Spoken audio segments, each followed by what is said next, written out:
Donald Trump, the first president who's a non-essential worker. Yesterday, a tape dropped of an interview he did with Bob Woodward back in February, where he admitted that he purposefully downplayed the risk of coronavirus. I mean, we all know why. It's because he didn't want to spook his precious stock markets. Whoa, whoa, easy girl, easy girl. It's okay, NASDAQ, everything's fine. You just keep going up, girl. Now, when normal people get caught on tape admitting that they lied to an entire country, they usually apologize. But Donald Trump didn't become president by being normal, so yesterday, he doubled down.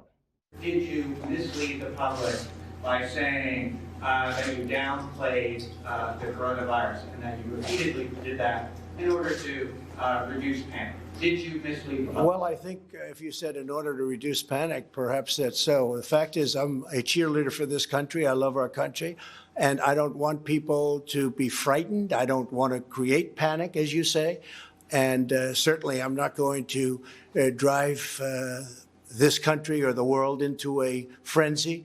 We want to show confidence. We want to show strength. We want to show strength as a nation. You're a cheerleader? No, you're not a cheerleader. You're the coach. When you see that your team is headed for a huge defeat, you come up with some plays, right? You don't just stand on the sidelines waving pom-poms and saying everything's going to be okay. Look, Trump, just because you've spent a ton of time in cheerleaders' changing rooms doesn't mean that you are one. Like, I'm just saying. I've watched that Netflix show, and Donald Trump would not make it on mats. Cheerleaders are everything that the president is not. They work as a team, they're disciplined, and most importantly, they know how to spell words. Now, the one upside of being stuck in this psychotic relationship with Trump for the last 4 years is that by now, we've pretty much learned every pattern that every Trump scandal takes. Trump steps into shit, and then Trump World comes out and explains that he didn't actually step in shit, or it wasn't shit, or that if the coastal elites got out of their bubble, they'd realize that stepping in shit is the most American thing that you can do. And this time is no different. As Fox News, the only network whose subtitles are in all caps, quickly rallied to Trump's corner to explain why lying to America about a deadly pandemic was the right move all along. The president was saying, don't fear. He was calm. He was confident because he didn't want to create a panic. I thought that was just fine and dandy. I mean, you're trying to run the country.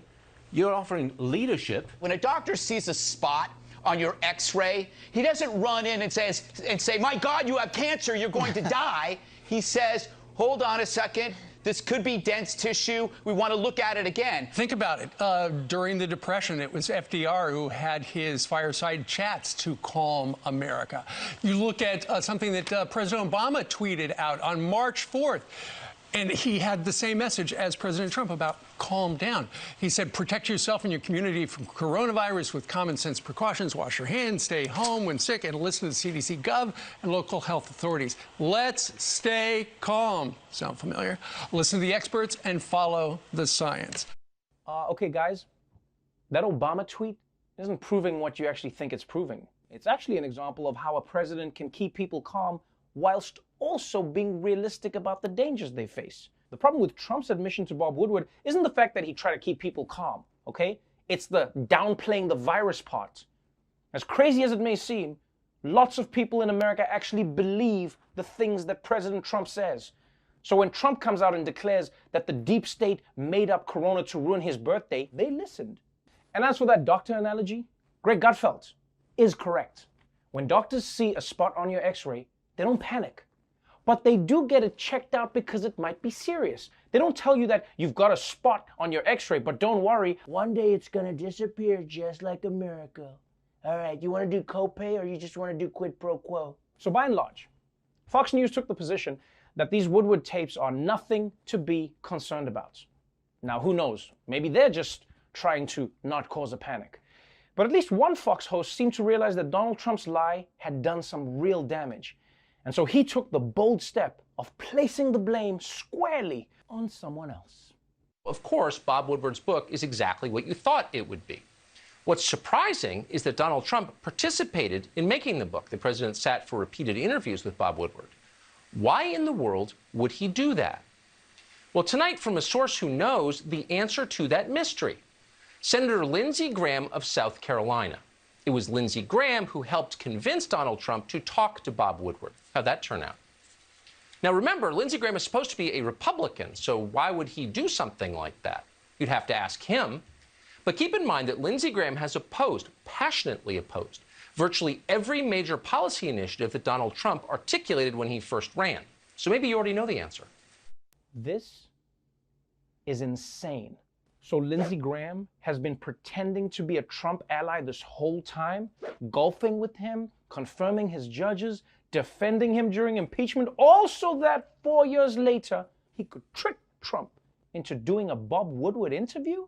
And by the way, nobody forced Trump to do this interview or say the things that he said. So this master plan only works if the guy you're plotting against is dumb as shit. How are we going to assassinate Caesar? I have an idea. Let's leave a bunch of knives in front of him and maybe he'll stab himself. This is the problem with defending Trump at all costs. Eventually, you're forced to invent the most ridiculous conspiracy theories. Lindsey Graham is one of Trump's most loyal allies.